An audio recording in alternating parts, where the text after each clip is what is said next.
گزشتہ 78 سالوں سے اس ملک پر کبھی فوجی حکمران مسلط رہے، کبھی سول، مگر نتیجہ ایک ہی نکلا، عوام تباہ اور حکمران خوشحال۔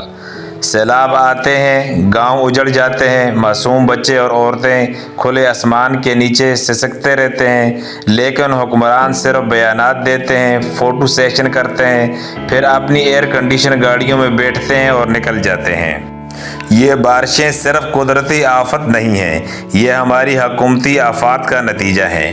ڈیم نہیں بنائے گئے، نکاسی آب کا نظام نہیں بنایا گیا، گاؤں اور کھیت بچانے کے بجائے اربوں خربوں اپنے محلات پر لگا دیے گئے۔ 78 سال گزر گئے، مگر نہ فوجی حکمرانوں نے عوام کو بچایا، نہ ہی سول حکمرانوں نے، بس دونوں نے اپنی اپنی کرسی بچائی۔ قوم ڈوبتی رہی، بچے مرتے رہے، مائیں دہائیاں دیتی رہیں، لیکن اقتدار کے ایوانوں میں کبھی کسی کے دل پر چوٹ نہ لگی۔ یہ لمحہ فکریہ ہے۔